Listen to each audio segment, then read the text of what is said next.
नमस्कार देवताओं, स्वागत है आपका ट्रूथ ऑफ हिस्ट्री के एक और नए वीडियो में। आज के वीडियो में हम सिंध पर राज करने वाले तीन जाट राजवंशों सम्मा, सूमरा और कल्होड़ा के ओरिजिन पर डिस्कस करने वाले हैं। सोशल मीडिया पर इन राजवंशों को लेकर कई प्रोपेगेंडा फैलाए जाते हैं। कभी इनको राजपूत बताया जाता है, तो कभी बलोच बता दिया जाता है, तो कभी एक अलग ही आइडेंटिटी दे दी जाती है। मगर आज के वीडियो में हम सभी कंटेम्पररी और नियर कंटेम्पररी सोर्सेस के आधार पर सभी झूठे दावों को डिबंक करने वाले हैं। आज का वीडियो केवल इन वंशों की जातिगत पहचान पर है। इनके बारे में डिटेल डिस्कशन हम आने वाले वक्त में करेंगे। तो चलिए बिना देरी किए शुरू करते हैं। सबसे पहले हम बात करेंगे सुमरा डायनेस्टी के बारे में। 16th सेंचुरी में चूसो दोदा बलूच बिस्ट ने सिंध और बलूचिस्तान की हुकूमत का जिक्र करते हुए सरदार दोदो सुमरा चतुर्थ को जगदाल जाति का बताया था। सिंध की प्रसिद्ध कविता दोदो और चनेसर के हीरो दोदो को दोदाई वंश का पूर्वज माना जाता है। इसी कविता में दोदो सुमरा को जट और जगदाल दोनों नामों से संबोधित किया गया है। दोदाई वंश के पूर्वज दोदा जट ने एक बलूच महिला से शादी कर ली थी, जिस वजह से इनको जाट ओरिजिन का एक मिक्स्ड ट्राइब कहा जाने लगा।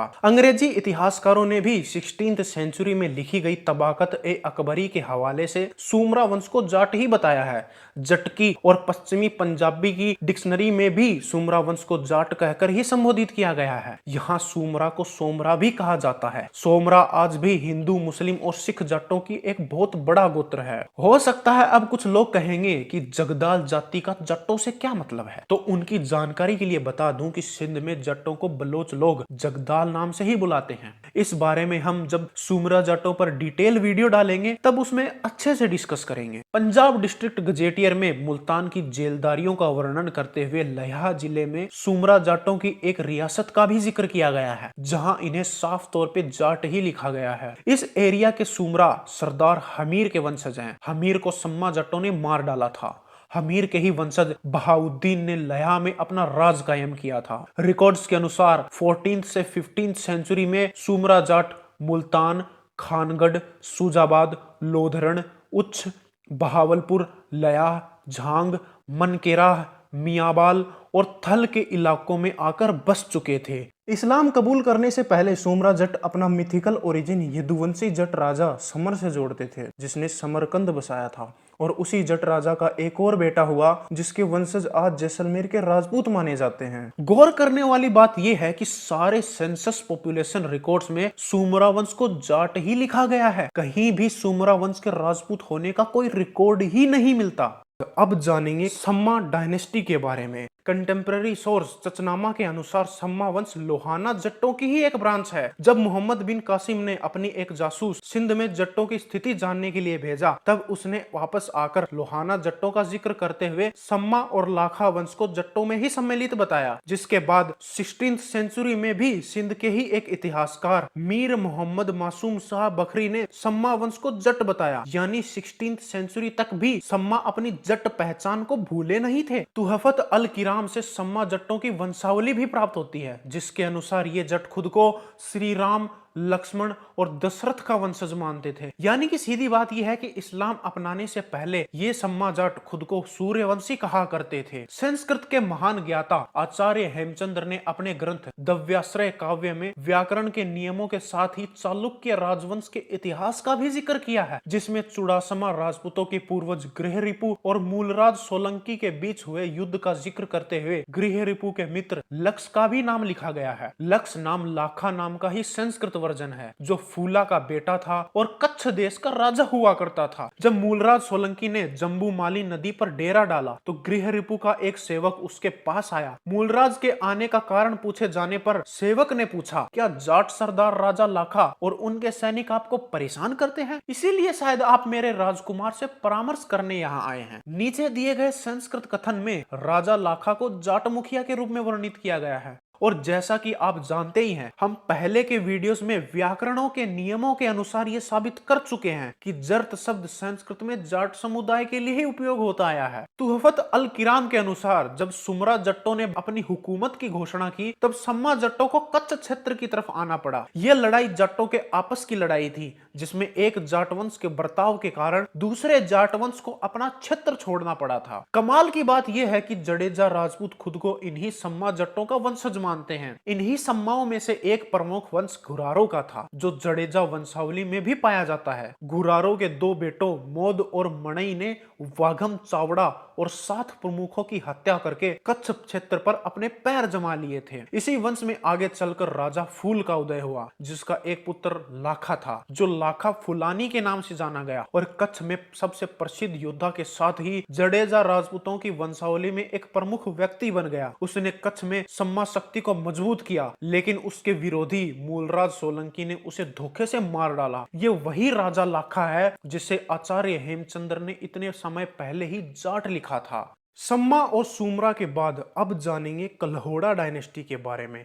एक कंटेम्पररी रिकॉर्ड मसीर उल उमरा में कल्होड़ा राजाओं का गोत्र लट्टी बताया गया है। यह रिकॉर्ड कल्होड़ा हुकूमत का वर्णन करते हुए कहता है कि खुदायार खान लट्टी ने पूरे सिंध पर अपनी हुकूमत कायम कर दी थी। प्रख्यात इतिहासकार ख्वाफी खान और एक अन्य समकालीन लेखक ने उल्लेख किया है कि कल्होड़ा वंश के पूर्वज लट्टी वंश के थे। ब्रिटिश सरकार के अंतर्गत मेजर रावर्टी ने डेरा जट का दौरा किया था, जहां कल्होड़ा राजाओं के आखिरी वंशज रहा करते थे। अतः उन्होंने बयान लेते हुए कल्होड़ा वंश को लट्टी गोत्र के जाट लिखा है। यह भी एक कंटेम्पररी रिकॉर्ड ही कहा जाएगा। इन कल्होड़ा जटों ने खुद को तब तक दाऊद पुत्र कहना शुरू कर दिया था। खाफी खान ने भी कल्होड़ा वंश का गोत्र लट्टी ही बताया था। इसके अलावा भी इबरतनामा, खुशवक्त राय और मसीर उल उमरा में भी इस बात की पुष्टि होती है कि कल्होड़ा राजा अपना गोत्र लट्टी लिखा करते थे। इनके ही एक मुखिया गुलाम अली खान के साथ लट्टी गोत्र लिखा मिलता है। चार्ल्स मेसन ने भी लिखा है कि सिंध के कल्होड़ा शाही का आखिरी वंशज गुलाम नबी खान बच गया था। कल्होड़ा असल में जाट थे, मगर ऊंचा दिखने के लिए अब्बासिद लीनियज क्लेम करा करते थे। अब जब हमें इस बात की पुष्टि हो ही चुकी है कि कल्होड़ा जाटों का वास्तविक गोत्र लट्टी था, फिर सवाल ये बचता है कि आखिर इन्हें कल्होड़ा क्यों कहा जाने लगा था। तारीख ए सिंध के अनुसार सिंध में कल्हो का मतलब होता है अकेला। लट्टी जाट बहुत ही साधारण धार्मिक जिंदगी जिया करते थे। इनकी डाउन टू अर्थ लाइफस्टाइल के कारण ही इन्हें कल्होड़ा कहा जाने लगा। मगर एक दूसरी मान्यता यह भी है कि इनके पूर्वज सिंध के किलोड़ नाम की किसी जगह से आए थे। जब इन लट्टी जाटों ने बहावलपुर में अपना राज कायम किया, तब ये खुद को दाऊद पुत्र कहने लगे। जर्मन इतिहासकारों ने भी बहावलपुर राजाओं को जाट ही बताया है। असल में इन जाटों ने सिंध से निकलकर पंजाब की तरफ बहावल खान की लीडरशिप में अपना राज स्थापित किया था। अपने मुखिया के नाम पर बहावलपुर नाम की रियासत स्थापित की और अपने एक वीर पूर्वज दाऊद खान के नाम से खुद को दाऊद पुत्र कहने लग गए थे। बहावलपुर की आबादी में मुखिया यही दाऊद पुत्र हुआ करते थे, जिनके पूर्वज हिंदू जाट थे। इनका नाम सिंध में शिकारपुर के जाट मुखिया दाऊद के नाम से दाऊद पुत्र पड़ा था। इतिहासकार चार्ल्स मेसन ने बहावलपुर का दौरा भी किया था, जहां उन्होंने बहावलपुर नवाबों के बख्शी मोहम्मद खान का इंटरव्यू लिया, जिसने खुद बहावलपुर नवाबों के जाति से जाट बताया और उनकी सैन्य शक्ति के बारे में बताते हुए बहावलपुर की फौज में लगभग 20,000 फौजी, जिनमें से 12,000 फौजी सिर्फ जाट बताए हैं। यही बख्शी बहावलपुर के सैनिकों को तनख्वाह दिया करता था। चलिए अब दाऊद पुत्र और कल्होड़ा राजाओं की वंशावली पर डिस्कस करते हैं। बहावलपुर और सिंध दोनों शाही घरानों की कल्होड़ा जाट अपनी वंशावली पैगंबर मोहम्मद साहब के चाचा अब्बास से जोड़ते हैं और खुद को मकरान के किसी संत मियां ओधन्ना का वंशज मानते हैं, जिसके बाद की 4 पीढ़ियों का कहीं कोई भी अता पता नहीं मिलता। माना जाता है कि 5वें वंशज गोरथल ने खैरबेला बसाया, जिसके वंशज जूनिया की शादी एक सम्मा जाट सरदार की बेटी से हुई, जिसका बेटा 13th सेंचुरी में महोमेद हुआ, जिसके 2 बेटे दाऊद और लसर हुए। ये दाऊद ही दोनों राजघरानों का पूर्वज माना जाता है। इनके बाद 9 पीढ़ी की भी कहीं कोई जानकारी नहीं मिलती, मगर फिर 16th सेंचुरी में अदम शाह नाम मिलता है, जिसके वंशजों ने कल्होड़ा राज्य की स्थापना की थी। ये कहा जा सकता है कि कल्होड़ा राजाओं की वंशावली काफी धुंधली है, जहां महोमेद और अदम शाह के बीच लगभग 350 साल और 8 पीढ़ियों का बहुत बड़ा फासला देखने को मिलता है।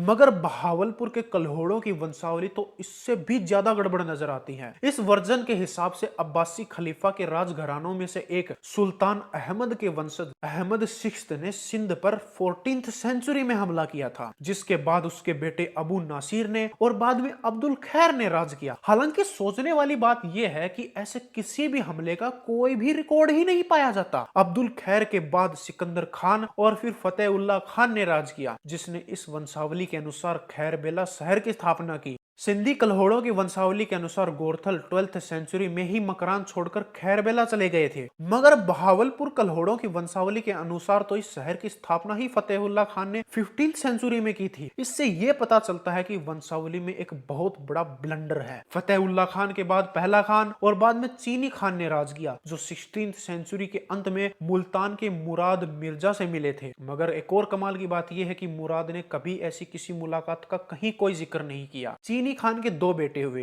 मोहम्मद मेहदी और दाऊद खान। दाऊद खान ने मेहदी की जगह राज किया, मगर मेहदी के बेटे कोहलारा खान ने दाऊद खान से राज वापस ले लिया, जिसके बाद दाऊद खान सब कुछ त्याग कर डेंसी गांव चले गए। बहावलपुर वंशावली के अनुसार दाऊद खान के बेटे मोहम्मद खान ने राज किया, जिनके बाद उनके बेटे दाऊद खान सेकंड ने राज किया, जो 200 साल से भी ज्यादा जिंदा रहे और कई औलादे पैदा की। जिनके बाद फिरोज खान ने भी राज किया और बाद में बहावल खान ने बहावलपुर की स्थापना की। तो ये थी बहावलपुर के सरदारों की वंशावली, जो हजारों गड़बड़ियों से भरी पड़ी है। इससे यही साबित होता है कि इनकी वंशावली सही नहीं है और इनका अब्बासी क्लेम बस एक तरीका था ताकि ये इस्लामी दुनिया में खुद को दूसरे मुसलमानों से ऊंचा दिखा सकें। अक्सर हमने देखा है कि किसी भी धर्म में राजघराने खुद को बाकी आम जनता से ऊंचा दिखाने के लिए अपने धर्म के किसी सुपीरियर अथॉरिटी या मिथोलॉजिकल कैरेक्टर के साथ खुद को जोड़ने की कोशिशें करते हैं। एच.जी. रावर्टी ने भी बहावलपुर के सरदारों के इस क्लेम पर टिप्पणी करते हुए निराधार बताया था। दोनों राजघरानों ने एक झूठी वंशावली के जरिए खुद को अब्बास के वंशज साबित करने का भरपूर प्रयास किया, मगर कंटेम्पररी अथॉरिटी और लोकल सोर्सेज ने इस क्लेम को झूठा साबित कर दिया। बहावलपुर पर राज करने वाले दाऊद पुत्र सिंध के कल्होड़ा जाटों के ही सिस्टर लीनियज थे, जिन्होंने सिंध और पंजाब दोनों इलाकों में कई सालों तक राज किया। इन तीन जाट वंशों ने लगभग 500 साल से भी ज्यादा वक्त तक राज किया। इन जाटों ने कई सालों की अरबी हुकूमत को अपने इलाके से उखाड़ फेंका और कई इन्वेडर्स का सामना भी किया। अब सवाल ये बनता है कि इतने ताकतवर जाट वंश मुसलमान कैसे हो गए थे? इनके इंपॉर्टेंट रूलर्स कौन कौन से थे? इन्होंने कितनी बैटल्स लड़ी थी? किस किस को हराया था? कौन कौन से इलाके जीते थे? साम्राज्य कितना बड़ा था? इन सब के बारे में आने वाले वक्त में डिटेल्ड डिस्कशन करेंगे।